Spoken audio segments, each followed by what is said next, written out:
अस्सलाम वालेकुम सर। वालेकुम सलाम। आप यास्मीन हो? सर डॉक्टर सारा है, डॉक्टर उस्मा है और डॉक्टर सादिया आई थिंक उन्होंने भी किया था। टोटल सर 5 डॉक्टर्स हैं जिन्होंने वॉलंटियर। बहुत हो गई। चलो देखता हूं मैं क्या करें। आज का टॉपिक एक दो तरह से है इम्पोर्टेंट। एक तो पीसीओ या PCOS. PCO means polycystic ovaries, PCOS means polycystic ovarian syndrome.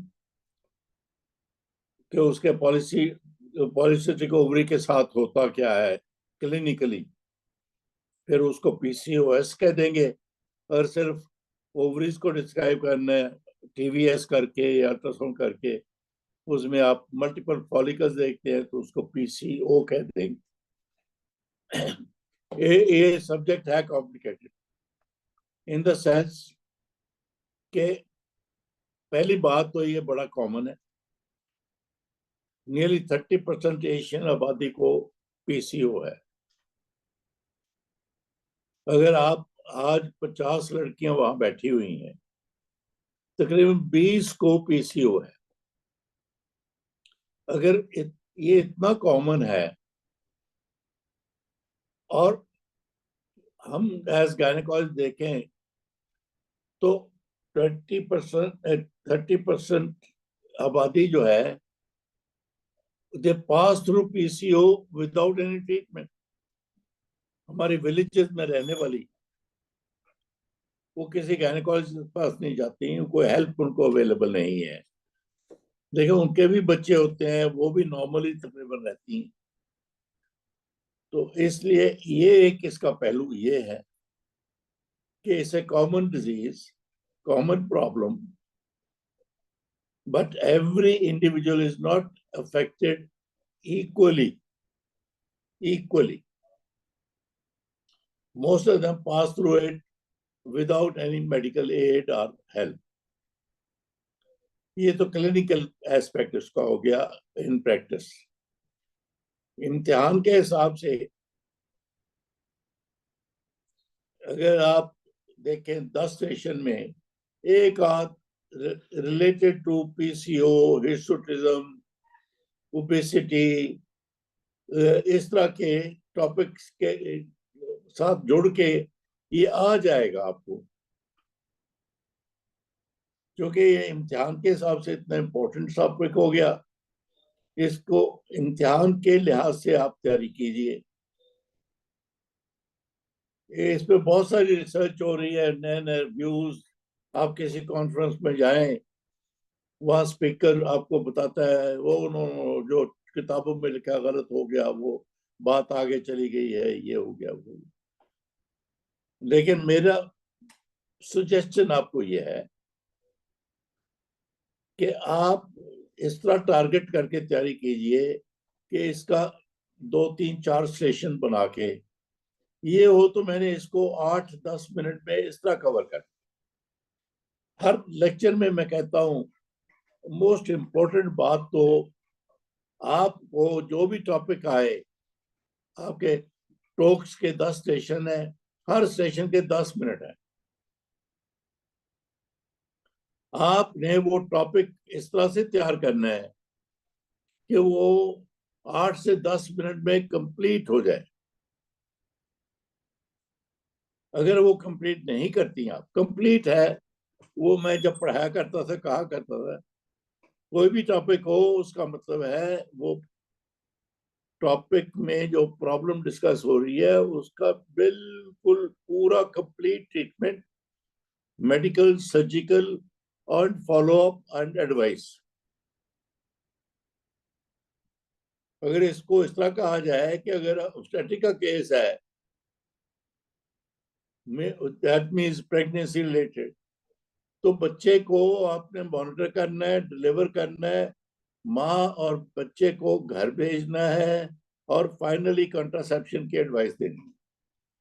अगर यहाँ तक आप पहुंच जाएं तो इसका मतलब आप पास हैं उस स्टेशन पे।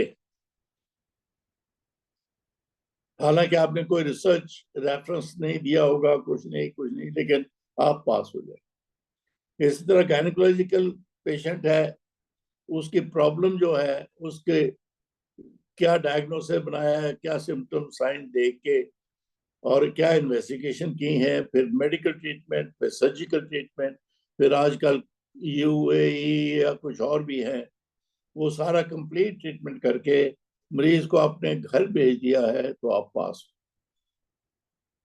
सो आपकी रिहर्सल इरिस्पेक्टिव, आज हम पीसीओ की बात करने लगे हैं, इरिस्पेक्टिव ऑफ द टॉपिक, आप जब भी प्रैक्टिस कीजिए अपने कॉलीग से, अपने बैचमेट से, अपने साथी से आप डिस्कस करें, तो स्टॉप वॉच लेके देखिए वो टॉपिक आपने 8-10 मिनट में कवर कर लिया, या आपकी दोस्त जो है वो बोल रही है तो उसको स्टॉप वॉच से देखे, उसने सारा यहाँ तक कि मरीज को घर भेज दिया, फिनिश,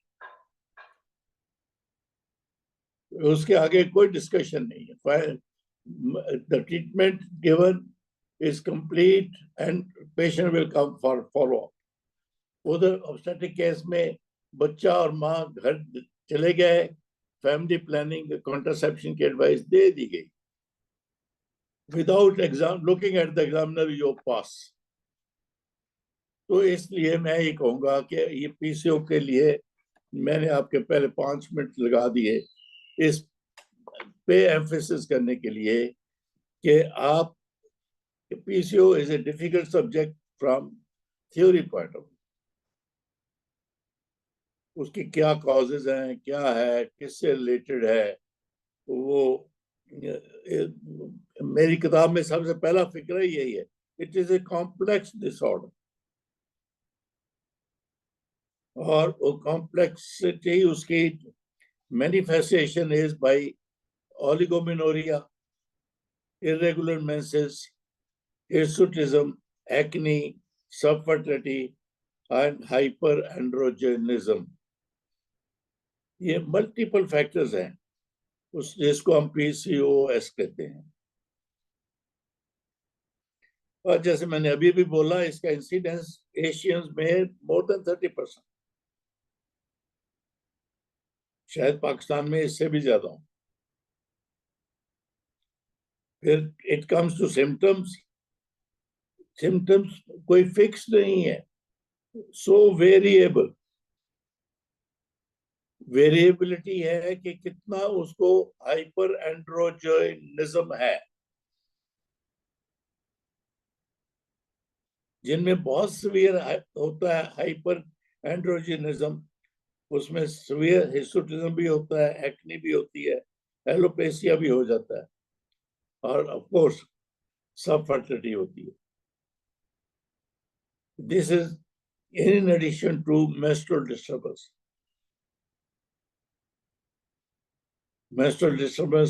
ओलिगोमेनोरिया, इरेगुलर मेंसेस और prolonged periods of without menses, amenorrhea। तो ये इसकी बेसिक प्रॉब्लम्स हैं कि ये कॉम्प्लेक्स डिजीज है या डिसऑर्डर है, इसकी प्रेजेंटेशन वेरिएबल है, इंसिडेंस हाई है। फिर how you label a patient as a case of PCOS, वो अभी तक तो वही चलता है, वो परफेक्ट नहीं है लेकिन चलता वही है, रोटरडैम क्राइटेरिया। उसमें 3 बातें हैं, एक तो ओवरीज में पॉलिसिस्टिक, यानी पॉलिसिस्टिक ओवरीज, छोटी छोटी मल्टीपल फॉलिकल्स हों 2 से 9 मिलीमीटर की, और गिनती में भी 10-12 हों। तो दोनों ओवरीज में छोटी छोटी फॉलिकल्स हो, नंबर 1 पॉलिसिस्टिक ओवरीज। के साथ एन ओवुलेशन या ओलिगो एनवुलेशन, या बिल्कुल एब्सेंट ओवुलेशन या इनफ्रीक्वेंट ओवुलेशन। दूसरा ये ओवुलेशन रिलेटेड। तीसरा साइंस ऑफ हाइपर एंड्रोजेनिस। इन तीन में से जिस लड़की को दो हैं, अकॉर्डिंग टू रॉटरडैम क्राइटेरिया, वो पेशेंट है पीसीओएस की। ये रॉटरडैम क्राइटेरिया में यानी सिस्टिक ओवरीज, एनओवुलेशन और हाइपर एंड्रोजेनिज्म के अलावा other signs are central obesity, hirsutism, acne, alopecia और एंड्रोजेनिज्म रिलेटेड।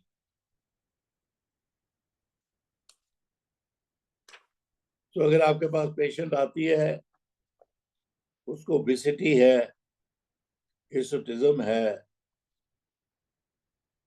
और मेल फीचर्स जैसे हों, she is even before ultrasound possibly a case of PCO, और टीवीएस करवाएंगे तो उसमें ज़ाहिर हो जाएगा। और इसमें अगला है most important, I would say, ऐसे पेशेंट साइकोलॉजिकली बड़े अपसेट होते हैं, या वो डिप्रेशन में होते हैं या एंग्शियस होते हैं। ये कंपोनेंट पे हम ध्यान नहीं देते।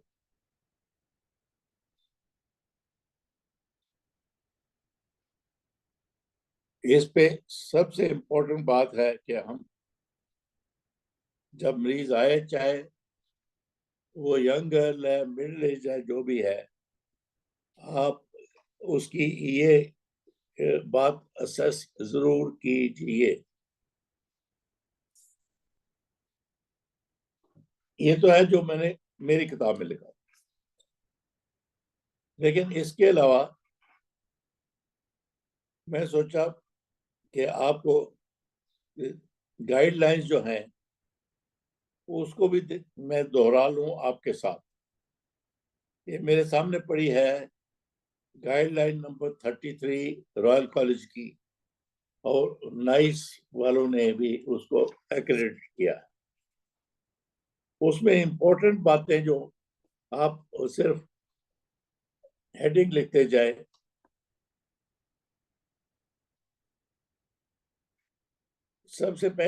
इसमें सबसे पहली बात जो लिखी हुई है कि अभी नहीं, लेकिन आप पे ये जिम्मेदारी बन गई कि पीसीओ के लॉन्ग टर्म इफेक्ट्स उसके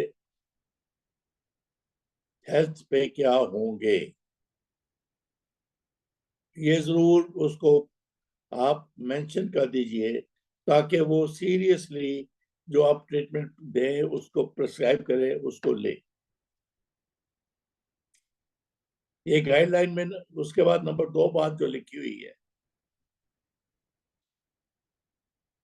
कि प्रेगनेंसी में 24 और 28 वीक्स के बगैर, वीक्स के दौरान में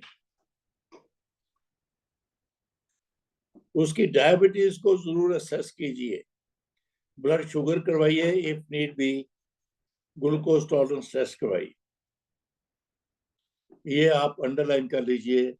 जब प्रेगनेंसी की बात हो तो फिर आपको ये याद होना चाहिए। At the time of booking उसकी ब्लड शुगर बिल्कुल ठीक थी, लेकिन फिर भी आपने 24-28 वीक्स के दरमियान उसका ओजीटीटी करवाना है, टू मेक श्योर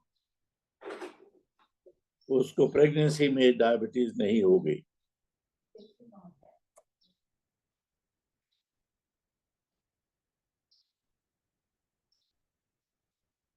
और अगर वो प्रेग्नेंट नहीं, ये गाइडलाइन में सजेस्टेड है ऐसे पेशेंट्स का नॉन प्रेग्नेंट स्टेज में एनुअली ग्लूकोज टॉलरेंस टेस्ट करवाइए, क्योंकि they are predispose to diabetes.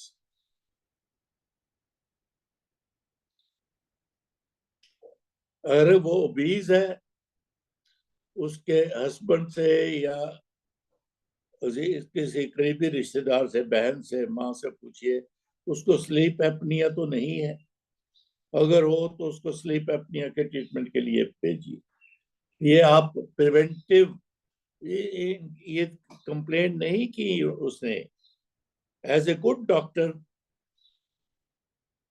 As a good doctor, ये 4 बातें जो मैंने कही, मैंने नहीं कही, गाइडलाइन ने कही कि पहली विजिट में उसको वार्न कीजिए कि जी फ्यूचर में possibility diabetes, hypertension, cardiovascular disease की हो सकती है, इसलिए आप अपना एनुअल चेकअप जरूर करवा लीजिए इन बातों पे।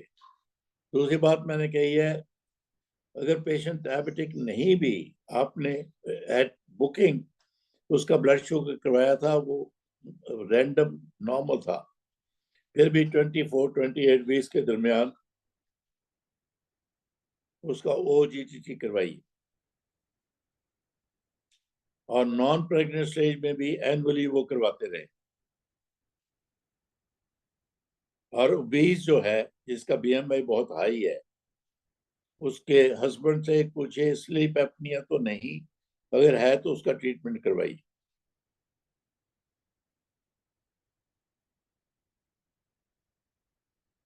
और जैसे सबसे पहली बात में मैंने कहा, सब PCO patient should be assessed for CBD risk,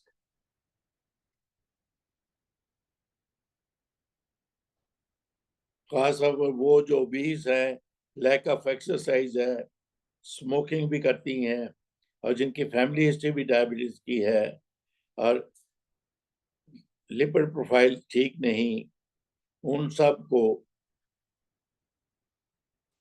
assess कीजिए। इसलिए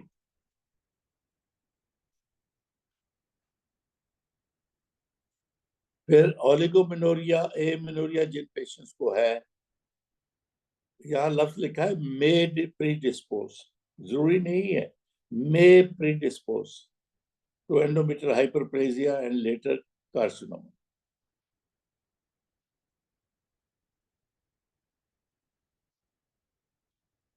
और जिसको लॉन्ग प्रोलॉन्ग एमेनोरिया है, विड्रॉल ब्लीडिंग भी नहीं हो रही, उनका टीवीएस करके एंडोमेट्रियल स्टेटस देख लीजिए।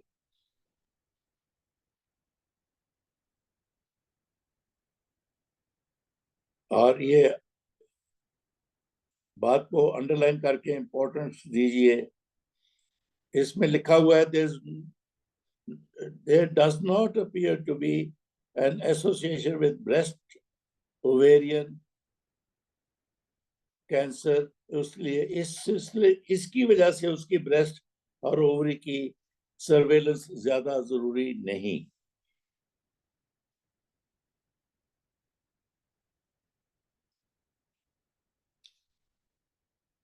आखिरी बात, पहले कहा जाता था ऐसे पेशेंट को मेटफॉर्मिन पे डाल दिया जाए, लेटेस्ट ये गाइडलाइन में है, there is currently no evidence that the use of insulin resisting agents confers any long term benefit, उसका लॉन्ग टर्म बेनिफिट नहीं है। ये गाइडलाइन से मैंने आपको 4-5 बातें बता दी जो आपके इम्तिहान में आपको याद रखनी चाहिए। अब मैं 2 केसेस बनाई हैं। आप में से तो बहुत सारे नाम इमरान शफी ने बता दिए, सायरा, सादिया, उज़मा, समिया मलिक, यास्मीन। पहले केस के लिए कौन वॉलंटियर है जी पहला? सर, मैं सारा। सर मैं सारा मेरा नाम लिखा हुआ था। आपका नाम भी क्या है? दूसरी जो बोली, एक तो सायरा बोली। सर मैं उस्मा। उज़मा, चलो जी। सर पहले मेरा नाम लिखा हुआ था, डॉक्टर सारा, तो मैं। सारा का ही बोल रहा हूँ, जी जी। सारा का ही बोल रहा हूँ। अच्छा अच्छा। फिर सादिया, बाकी रहे यही 3। आप फिक्र ना करें, मैं नोट करूंगा। तो आपसे बहुत सारी बातें करनी है मैंने तीनों से आज ही इसी लेक्चर में। चले, पहले सारा भी, a patient age 22 years, unmarried, complains of secondary amenorrhea for 6 months. Previously, menses were prolonged cycles 2 to 5 months. जब आपने उसको एग्जामिन किया, उसका BMI है 28.8 और चेहरे पे थोड़े से बाल भी हैं। अदरवाइज सिस्टमिक एग्जामिनेशन में कुछ नहीं। Okay sir. मैं दोहरा दूं,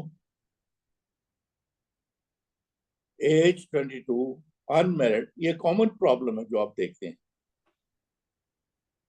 माँ के साथ आई है कि जी इसको 6 महीने से मेंसेस नहीं आ रहा है, प्रीवियसली भी लंबे लंबे गैप से प्रोलॉन्ग साइकिल था उसका। आपने उसको जनरल एग्जामिनेशन के लिए देखा तो चेहरे पे बाल है और BMI किया तो वो 28.8 है। बाकी और कोई खास बात नहीं है। जी फरमाइए। सही है sir. After Yes, sir. After greeting and mutual introduction, I would like to start with the biodata. That is her name. Her age has already been given. Her last menstrual cycle. I would like to know the details of the details of her menstrual क्या cycle. बीबी, sorry for interruption. After initial introduction, जिसमें उसका नाम आ गया, I would like to get more information to what I have been given. Okay. ये 4 अल्फाज में जो आपको बताया गया वो सारा कवर कर लिया।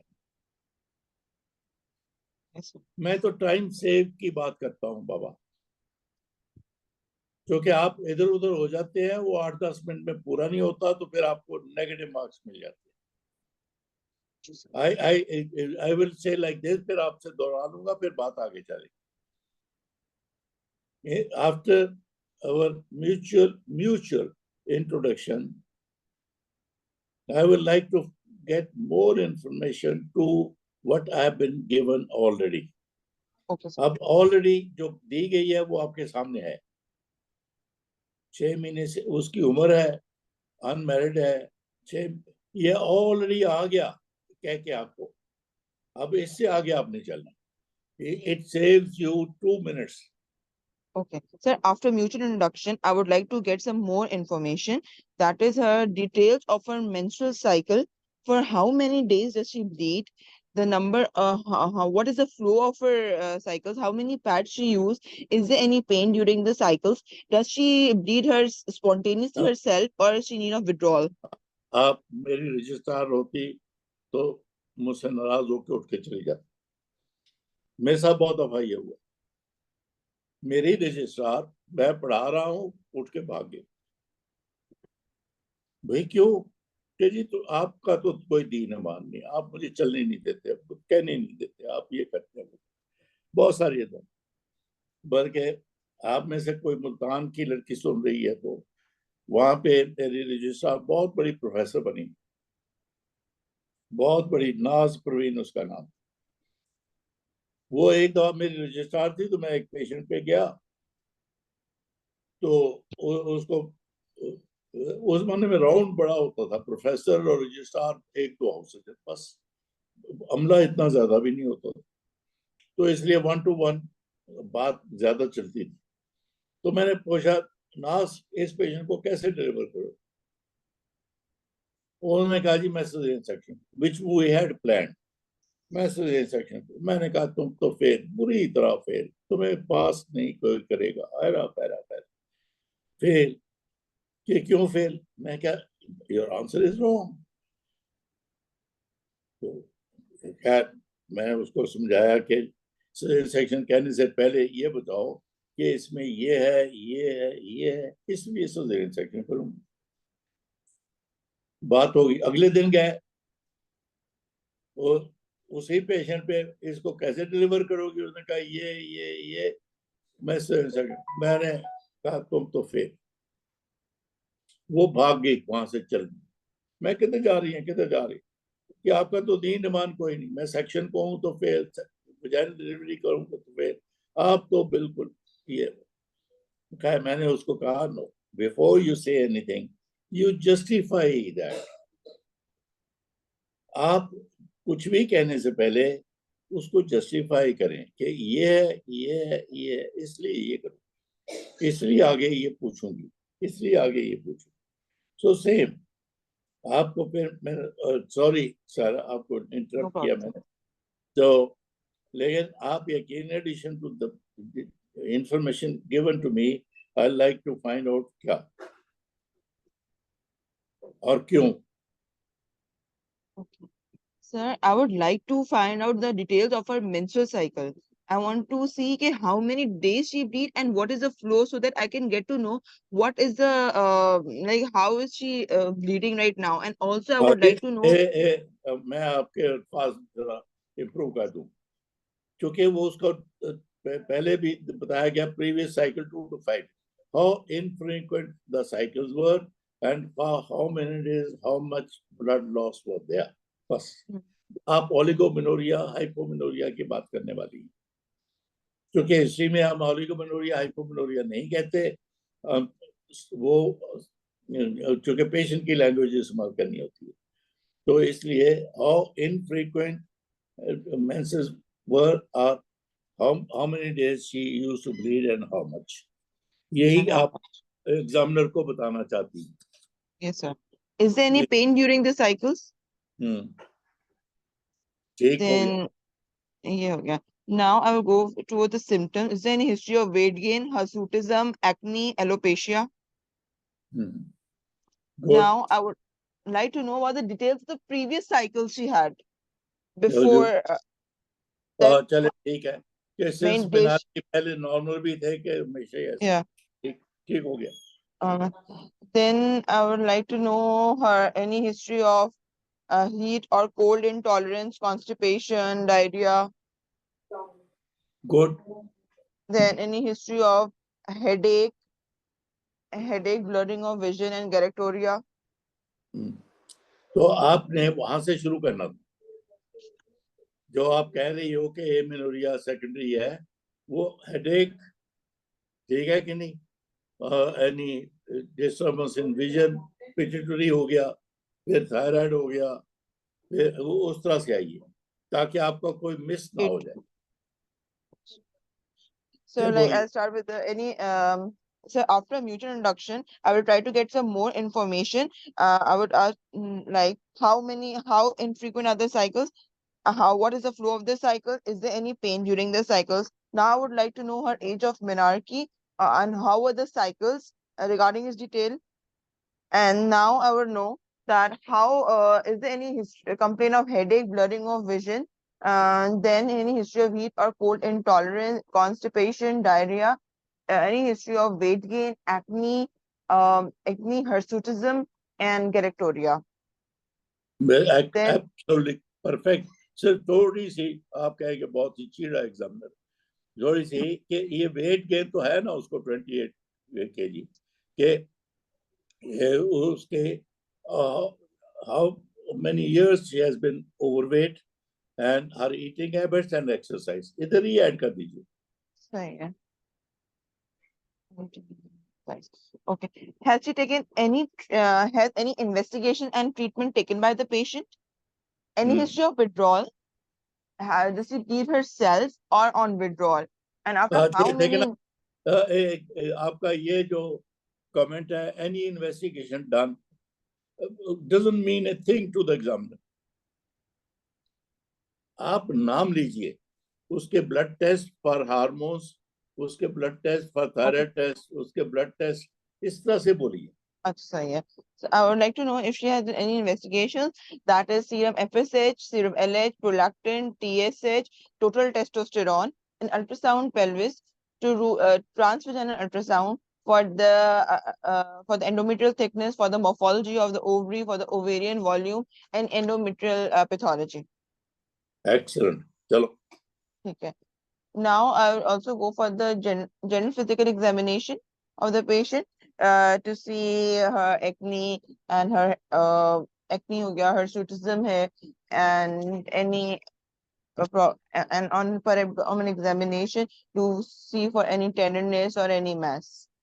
वो ठीक हो गया, ठीक हो Right. गया, चलें Now चलें। I'll proceed to the management of the patient.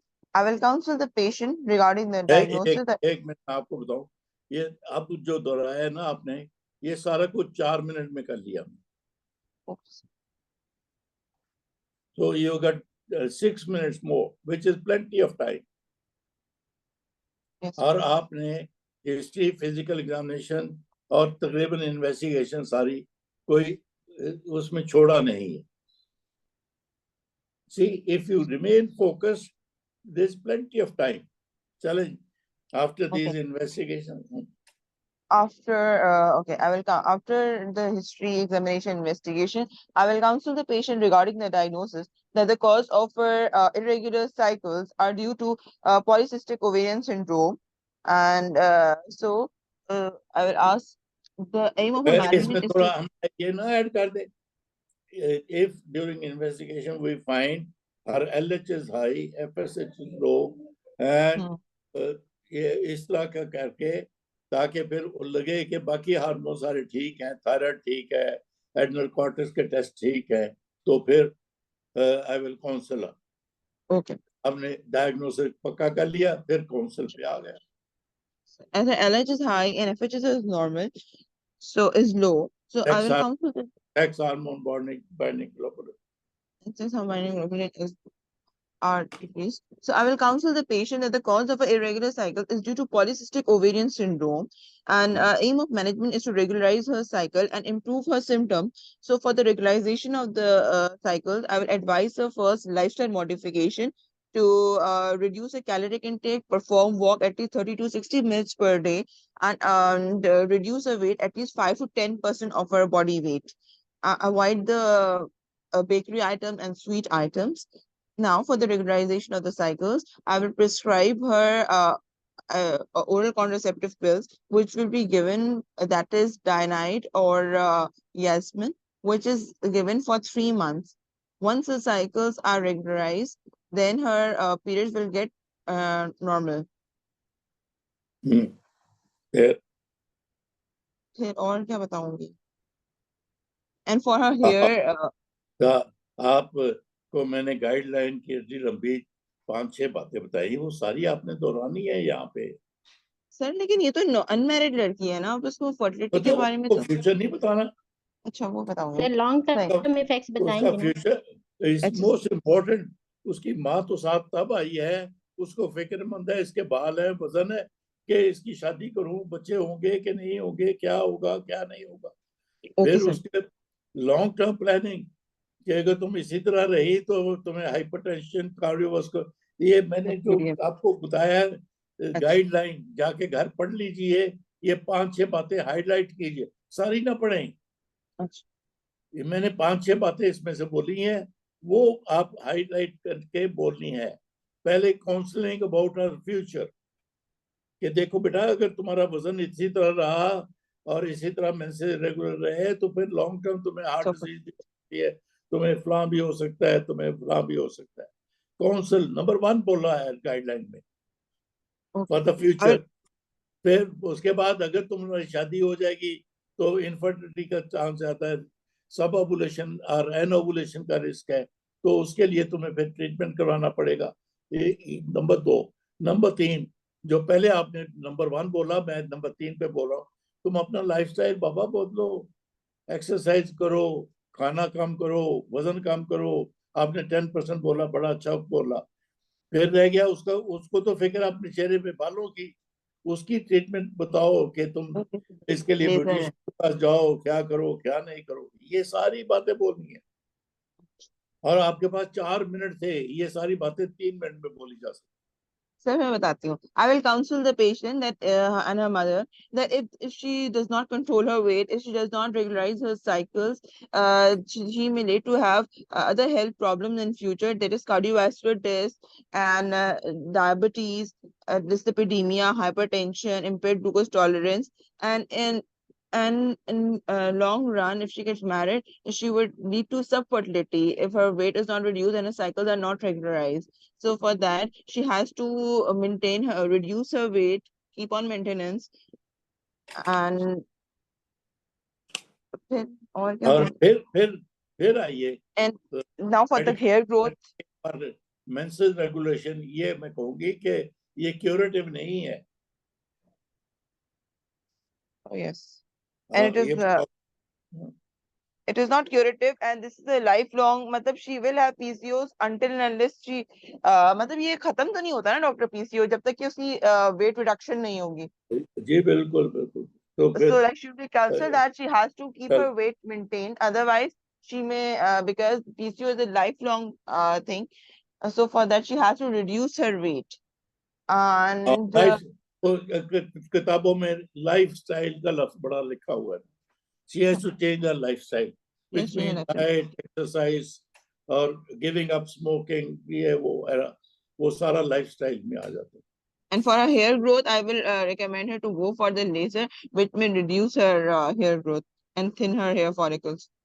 ठीक, चलो गुड। आप जाके इस बात की सारा बीबी, बाकी जिन्होंने भी सुना है इसको रिहर्सल जरूर कर लीजिए, क्योंकि ये लाइकली है कि इसका या इसी तरह का कोई केस आपको टॉक सेशन मिलेगा जरूर। चलें अगली contender. I am so glad, पिछली दफा तो वॉलंटियरी ढूंढना मुश्किल था, बोलती नहीं थी कोई। सादिया नंबर 2। सर मेरा नाम था, सर मेरा नाम था उस्मा। उज़मा, चलो जी उज़मा, उज़मा कर लेते हैं। उज़मा, आप जी कहाँ सर। से बोल रही? सर मैं हैदराबाद से। और ये पहली जो सायरा बोली थी वो कहाँ से? सर कराची। कराची वाले छाए हुए। सर मैं कराची वाले पास नहीं होते। क्यों, माशाल्लाह तुम तो ठीक ठाक को हो जाए, कोई बात मसला नहीं। उज़मा हैदराबाद से बोल रही है? जी सर। सर कराची सेंटर ओखा सेंटर है। वहाँ एग्जामिनर भी आप ही के हैं जो आप लोगों को ट्रेन करते हैं, पता नहीं क्यों ये रेपुटेशन बन गई। तो फिर थोड़ा सा हवाई जहाज का पैसा खर्च हो, इधर लाहौर आके एग्जाम दे। आजकल तो हवाई जहाज का खर्चा भी तो 40-50 हजार रुपया बन गया। और जी सर। ट्रेनी डॉक्टर जो है वो तो बेचारे गरीब होते हैं, पैसा आपको देना नहीं चाहता कोई। चलो खैर वो और बात है। Uzma Hyderabad.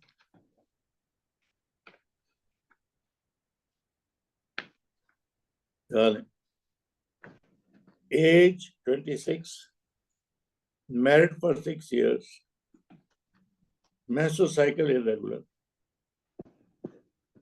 complaints of failure to conceive, that means primary infertility or subfertility। अब तक कोई टेस्ट नहीं करवाए, आपके पास आई है, आपने देखा उसका BMI 30 है और चेहरे पे बाल भी हैं, और अल्ट्रासाउंड की रिपोर्ट में उसको PCO का। मैं दोहरा दूं? जी sir. Age 26, married for 6 years, menstrual cycle irregular, failure to conceive up till now, primary infertility। लेकिन कोई इन्वेस्टिगेशन भी नहीं, आप पहली डॉक्टर है जिसके पास आई। आपने एग्जामिन किया उसको तो BMI 30 है, चेहरे पे बाल है और साथ रिपोर्ट लाई अल्ट्रासाउंड की, उसके PCO है। चलिए बोलिए। After mutual introduction, I would like to have more information from the patient, which is given to me. I would like to have. मैं would like to. करता हूँ। माशाल्लाह माशाल्लाह, अभी अभी ये बात हुई, आपने इसको बांध लिया है। इसी को रिहर्सल करके बात चलाएंगे, आपके 2 मिनट हर स्टेशन पे बचेंगे। वेरी गुड उस्मा, चलो। How infrequent cycles? How infrequent cycles she has, and how much she bleeds. Is there any pain associated with the cycle? Is there any pain related during the intercourse? Any acne, hirsutism, alopecia?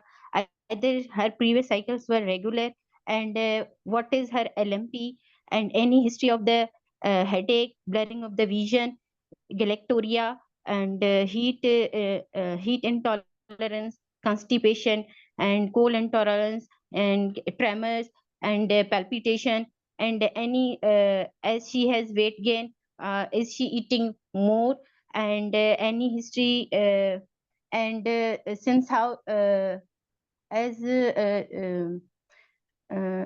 since how long she is having the hair development, and what is her frequency of intercourse with her partner? Does she lives with her partner? And what is what test as she came to me with the history, with the ultrasound report showing the PCOs, and I would like to have some investigations about the patient. थोड़ा सा आपने बड़ा अच्छा describe, बहुत अच्छा किया। दो बातें आपने थोड़ा सा ऐड करनी चाहिए कि इन यही अल्फाज आप इस्तेमाल करें। Up till now any investigations for her subfertility और इनफर्टिलिटी, ये फिक्रा इसी तरह बोलना। Okay. Up till now Up till now, any tests or investigation for her infertility, एक जो उसके बगैर आप पास नहीं होती। मैं सारा ठीक करके फिर भी ना पास कर सकता। आपने एलएमपी पूछा जी सर, इसके साथ फिक्रा ऐड कीजिए, जी क्योंकि इन इरेगुलर पीरियड्स है ना।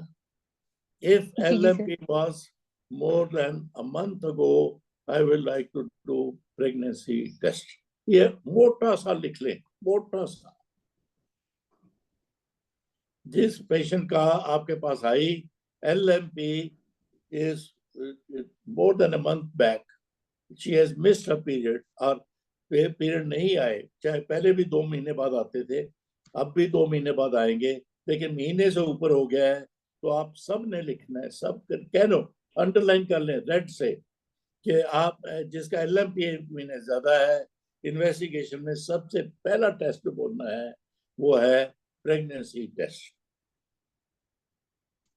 अगर वो चाइल्ड बेयरिंग एज की है, चाहे अनमैरिड है, चाहे अनमैरिड है, तो उसका प्रेगनेंसी टेस्ट आप ये कहिए बीटा ECG, क्योंकि प्रेगनेंसी का लफ्ज सुन के उसकी माँ या पेशेंट बड़ी अपसेट हो जाएगी आपके साथ, लेकिन उसका बीटा ECG टेस्ट कहना है, लिख लीजिए, अंडरलाइन कर लीजिए। तो कोई भी patient child bearing age, LMP more than a month ago, आपने पहला टेस्ट, फिर हेल्थ प्रोफाइल बोलना है, फिर कुछ और बोलना है, पहला टेस्ट बोलना है प्रेगनेंसी टेस्ट। बस आज का ये मैसेज बांध के ले जाइए आप। चलो आफ्टरवर्ड्स आई विल सर, मैंने इसकी एग्जामिनेशन तो नहीं की, जी, एग्जामिनेशन बोलूं? एग्जामिनेशन आई जो वुड हो लाइक, गया तो सब कुछ क्लियर है, ठीक है, आपने किया। ठीक है, then I will do her investigation, her hormonal profile, her baseline investigation and hormonal profile, including serum FSH, serum LH, and serum prolactin, and ये फिर तू serum प्रेगनेंसी TSH. बोलिया Okay, sorry sir. इंटरप्ट करके। First of all, I will do her. First of all, I will do her urine pregnancy test. if she is If she, overdue, if it becomes negative, फिर बाकी का करो, फिर if she बाकी is overdue, pregnancy जी ठीक है, test, pregnancy I will first of all do her pregnancy test. If she is overdue, if it is negative, then I will perform her remaining investigations, including the hormonal profile, serum LH, serum FSH, serum prolactin, serum TSH, and her serum testosterone level and sex hormone binding globulin. And afterwards, I will do her hysterosalpingogram for the patency of the tubes, and fail fail fail बुरी तरह fail, Ah, बुरी तरह fail. कमाल करती हो, कमाल करती हो। You jump at histosalpingiography before husband semen analysis. sorry sir, मैं उसके बाद कहने वाली थी। ना बाद नहीं है, वो पहले है बाबा। ठीक है सर। ये मेरा 4 दफा फेल किया हुआ याद रखना। इनफर्टिलिटी का जी सर। पेशेंट हो, सबसे पहली investigation semen analysis, semen analysis, semen analysis. बाबा इतना आसान टेस्ट है, नॉन इन्वेजिव है, कॉस्ट फैक्टर उसकी बड़ी मिनिमल है, और 50% men are responsible for subfertility. जी सर। हम उसको अब बाद में, तो आपको पता है 100 साल कितना पेनफुल है, कितना महंगा है, जी और उसकी जी। कॉम्प्लिकेशन है। ये वो टेस्ट जिसकी महंगा है, कॉम्प्लिकेशन है, पेनफुल है, वो आप पहले बोलती हैं और फिर बोलती हैं सीमन। क्यों? उसका खामन तुम्हारा भाई है। तो सर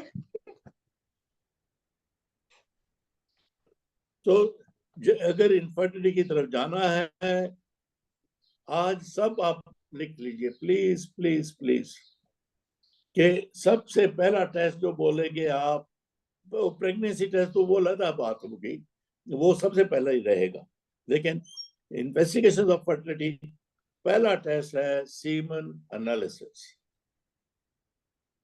जी।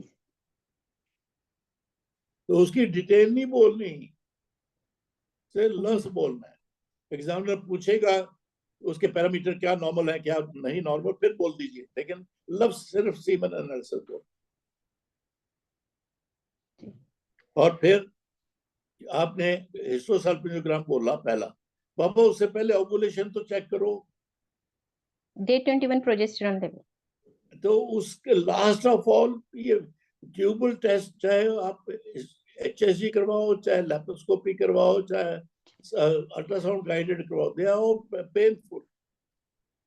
जी तो सर। लास्ट में बोलो, वो जी लास्ट में बोलो। चलो सर, मैं फिर से बोलती हूँ। अब फिर से बोलो, और अब मैं तुम्हें माफ नहीं करूंगा। जी सर, I will हाँ, do her urine pregnancy test. If becomes negative, then I will proceed for the hormonal profile, including serum FSH, LH, thyroid stimulating hormone, and the prolactin level. Then I will do her day 21 progesterone level to confirm the ovulation of the patient. Then I will do her semen analysis for the male partner, and further, if everything is normal, then I will go for the patency of the tubes. वाह क्या Right. बात, क्या बात, माशाल्लाह माशाल्लाह। यह quick learner.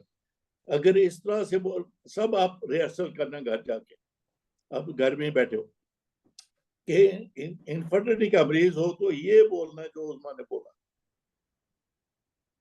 इस order में बोलना, इस ऑर्डर में बोलना। चलें, ये सारे टेस्ट उसके ठीक आ गए।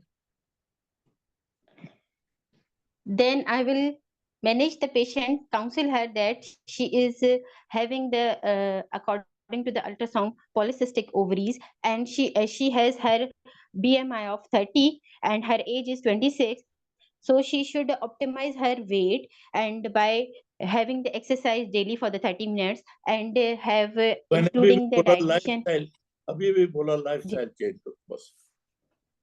I will advise her for the lifestyle change, and advise her for her menstrual regularity. I will keep her on the OCPs or Dinate 35, which will also address her complaint of the hirsutism for 3 to 6 months. And then I will counsel her that if she will not reduce her weight, and there will be the long term implications of the PCOs, including the diabetes mellitus, hypertension, cardiovascular disease, and sleep apnea. And in future, there will be the endometrial hyperplasia, which will lead to the C endometrium. Good good good. और And further, fertility क्या क्या करोगे? And for the fertility, I will, after regularizing her periods, I will keep her on the ovulation induction, clomiphene citrate, and 50 ना उसको OCP के साथ induction कैसे करोगी तुम? सर तो regularizing of periods की बात करूंगी ना? ना तो वो फिर दोनों जारी रखोगी? नो सर, दोनों जारी नहीं रखूंगी. 3 to तो 6 बोलो months के ना, लिए. I'll stop her OCP और फैमिला या जो भी दे रही हो, then advise her induction of ovulation like clomiphene citrate and letrozole. Okay. After stopping फिर her OCPs. एक मिनट, इतना सही बोलो, उसका 5 दिन देना, फिर क्या करना क्या नहीं बोलना.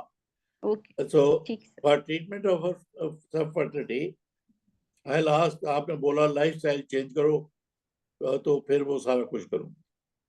तो लाइफस्टाइल हो गया, और उसके मेंस्ट्रुअल रेगुलर करने के लिए आपने दे दी ओसीपी, वो जरूरी नहीं है, लेकिन दे दी तो कोई बात भी नहीं. तो after 3 months I will review her weight and then stop. If she has lost more than 10%, it's okay. Then I'll advise her to stop OCP and prescribe induction of ovulation. बस. ठीक है. ठीक सर. और sir मैं इसे फिर repeat कर दूं. हाँ बिल्कुल करो ना.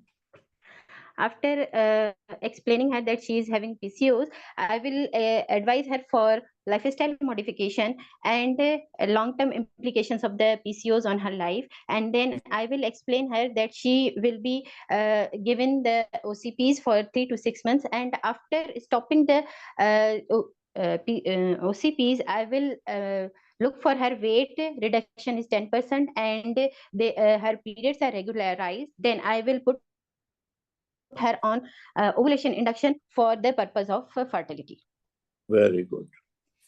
Well, good. मेरे ख्याल Thank you, आज sir. यहाँ पे खत्म करते हैं, जो कि सिर्फ 5 मिनट रह गए. जो बात मैं आपसे डिस्कस करना चाहता हूँ, मैंने कहा था पर्टिकुलरली यास्मीन, समिया मलिक और सादिया कराची से, वो ये है कि इमरान शफी को आप में से किसी ने नाम आप बता देंगे तो मैं उसका नाम भी लिख लूंगा. किसी ने टॉपिक्स भेजे हैं 14-15 कि इन पे बात की जाए. है कोई वो जिसने भेजे हैं टॉपिक्स लाइन पे? नहीं. चलो कोई बात नहीं. लेकिन मैं कहा ये आपकी तरफ से आए हैं तो आपके साथ डिस्कस कर लेता हूँ टॉपिक्स. मैं जल्दी जल्दी बोल देता हूँ, आप जोल डाउन कर लीजिए, फिर विल डिसाइड के उनका क्या करना है नहीं करना. उन्होंने जो टॉपिक भेजे हैं, पहला है मोज़ाइको यूट्राइन फिस्टुला, और स्लैश डाल के वीवीएफ, इनवेजिव मोड स्लैश डाल के choriocarcinoma, primary infertility with PCO, ये प्रैक्टिकली हमने कर लिया आज. PPH, eclampsia, acute renal shutdown, labor care guide, teaching a junior PGR,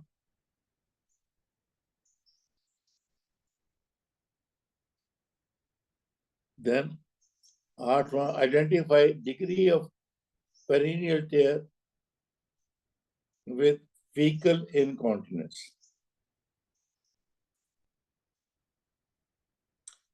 फिर उसके प्रिंसिपल्स ऑफ पेरिनियल रिपेयर आप कैसे करेंगे. Taking history of a patient with bad obstetrical history and hypertension. मतलब वो रोल प्लेयर बैठा होगा, उससे क्या क्या सवाल आपने पूछने हैं. तो उसके जो बैड ऑब्स्टेट्रिकल हिस्ट्री है, आजकल लफ्ज ये बैड ऑब्स्टेट्रिकल हिस्ट्री इस्तेमाल नहीं होता, लेकिन इसका मतलब जो भी है, हाइपरटेंशन, डायबिटीज या जो भी है, स्टिल बर्स्ट कर लीजिए. अगला है severe dyskaryosis and management of CIA. उसी के साथ है वार्ड्स, उसकी काउंसलिंग. फिर cholestasis during pregnancy, hepatitis C during pregnancy, last है पुरपल सेप्सिस एंड पायरेक्सिया। ये 13-14 उन्होंने टॉपिक भेजे हैं। सर एक आप मैंने लास्ट वीक बताया था, थ्रोम्बोटिक थ्रोम्बोसाइटोपेनिक परफ्यूरा। आप डॉक्टर इज्जत हैं जी सर, सर मैंने लास्ट वीक बोला था ना, टीटीपी का सिनेरियो था, कि थ्रोम्बोटिक थ्रोम्बोसाइटोपेनिक पर। ये टॉपिक आप ही ने भेजे हैं ना? नहीं सर, ये टॉपिक्स मैंने नहीं भेजे, मैंने सिनेरियो भेजा था एक। अच्छा, चलो वो फिर सर थ्रोम्बोसाइटोपेनिया। सर मुझे एक कंफ्यूजन है, मैं क्वेश्चन करूं? एक मिनट, थ्रोम्बोसाइटोपेनिया मेरा ख्याल हमने किया हुआ है। सर वो थ्रोम्बोटिक थ्रोम्बोसाइटोपेनिक परफ्यूरा था। चलो फिर कर लेंगे। जी, आप क्या कहना चाहती हैं? जो सर ये जो आपने सिनेरियो करवाया, ये सब फर्टिलिटी की हिस्ट्री थी इसमें 5 to 6 ईयर से, तो क्या ये इसमें हम ओसीपीज देंगे साइकिल रेगुलरिटी के लिए? इसमें हम डायरेक्ट ये नहीं कर सकते कि हमने प्रोजेस्टेरोन दें, वो विथड्रॉल करवाएं और फिर ठीक इंडक्शन है, दें? उन्होंने ओसीपी दे दिया, उसका हर्ज कोई नहीं है, इसलिए मैं चुप रहा क्योंकि ओसीपी देने का तो पेशेंट को कोई एडवांटेज ना हुआ ना, वो तो फर्टिलिटी के लिए आई है। लेकिन उन्होंने साथ ऐड ये कर दिया, 3 महीने बाद मैं दोबारा उसका वजन देखूंगी, और ये इसका मतलब वो टाइम दे रही है कि वो वजन कम हो जाए और जो भी है। तो मैंने उसमें एब्जॉर्ब करके उसको मतलब मान लिया। लेकिन आपका जो ऑब्जेक्शन है वो जायज है कि फर्टिलिटी का केस में just for regulatory of menses OCP देना कोई इतना यूजफुल नहीं है। I agree. चलिए जी, अब वापस आते हैं इस पे। तो ये क्या टॉपिक से इसी तरह कर लें हम अगले 14-15? आईयूडी भी करवा देना, आईयूडी, इंट्रायूटेराइन डेथ। आईओडी भी हो जाएगी। सर प्री टर्म और प्रॉम करा दे सर, टर्म और प्री टर्म लेबर। क्या जी? सर टर्म लेबर का लेबर या प्रॉम करा दे sir. Prolong labour, sir prolong वो लेबर नहीं सर, प्री टर्म लेबर या PROM, pre rupture of mens. चलो pre term and prolong labour दोनों ही हो। सर सीए एंड्रोमेट्रियम की जो न्यू गाइडलाइन है ये ना, उनकी इसकी मैनेजमेंट करवाइएगा। सीए एंडोमेट्रियम, सर मोलार करा दें। मोलर आया बीच में। चलो, तो फिर ये 19-20 टॉपिक्स बन गए, हम इसी पे चलते हैं। तो आज की डिस्कशन में जो 3 नाम मिस हो गए, जिनको मौका ना मिला, एक सादिया कराची से, समिया मलिक और यास्मीन। अगली दफा अगर आप वक्त पे आ गई तो आप नंबर 1, 2, 3 ही रहेंगी। आई लास्ट मैं 3 हिस्से बना लाऊंगा, आप तीनों को दे दूंगा। ठीक है, एग्री? अस्सलाम वालेकुम सर। वालेकुम सलाम। सर अपार्ट फ्रॉम लेक्चर और क्वेश्चंस, मुझे एक बात डिस्कस करनी थी सर आपसे। सर अभी last time combined military hospital Pindi में जो डीजी सर्जरी हैं मेजर जनरल बिलाल, तो वो रिटायर हो रहे थे, तो उनकी प्रेजेंटेशन में एक तस्वीर डिस्प्ले हुई थी सर। तो उसमें उन आपके हॉस्पिटल की कोई पिक्चर है सर, वो मैं भी इमरान भाई को सेंड कर देती हूँ।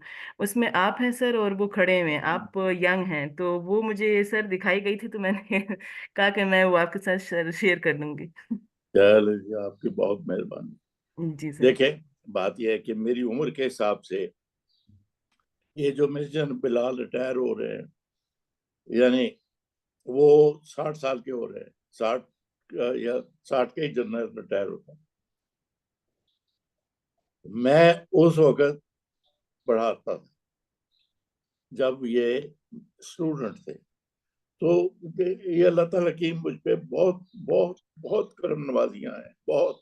ये आपको मैं आपसे बातें कर रहा हूँ, इससे बड़ी करम नवाजी और क्या हो, बिल्कुल सर।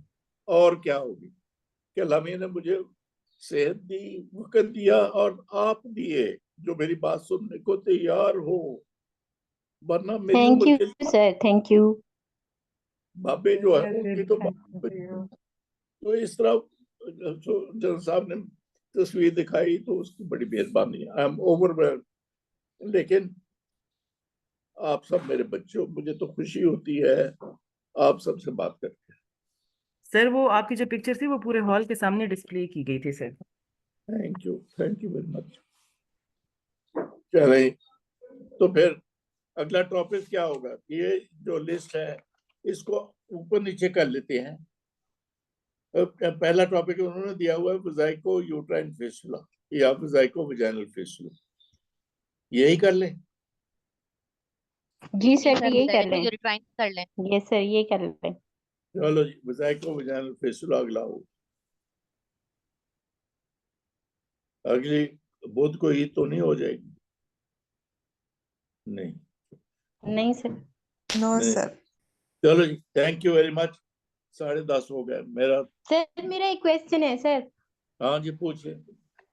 सर ये इसको अगर हम प्रोजेस्टेरॉन सजेस्ट करेंगे तो कब से कब तक सजेस्ट करेंगे? ये जो पेशेंट अभी डिस्कस हुई है जी सर। उसको 6 प्रोजेस्टेरॉन years उसको प्रोजेस्टेरॉन क्यों दे रही हैं? सर डॉक्टर सोनिया कह रही थी ना कि ओसीपी क्यों दिया, मैंने तो उसको डायनेट इसलिए नहीं, दिया ना था ना कि ओसीपी उसकी दो, ना हाइसोटिज्म को। ना ना ओसीपी दो। सिर्फ प्रोजेस्टेरॉन ये देखने के लिए दे दो एक साइकिल कि उसको विड्रॉल ब्लीडिंग होती है, क्योंकि अगर विड्रॉल ब्लीडिंग नहीं होती तो फिर हम पहले एंडोमेट्रियम के लिए हिस्टोस्कोपी करेंगे कि क्यों नहीं विड्रॉल ब्लीडिंग हुई। एंडोमेट्रियम में कोई प्रॉब्लम है, कोई इन्फेक्शन है टीबी की या कोई और हाइपरप्लेजिया कुछ है तो। लेकिन अगर प्रोजेस्टेरॉन सिर्फ एक साइकिल विड्रॉल देखने के लिए दे रहे हैं, आई एग्री विद यू, लेकिन रेगुलरली 3-4 महीने देने के लिए आई विल नॉट। चलें, ठीक है सर। ऑल द बेस्ट, फिर see you next Wednesday. Thank you sir, अल्लाह हाफिज। Thank you so much sir, thank you. Thank you. Thank you.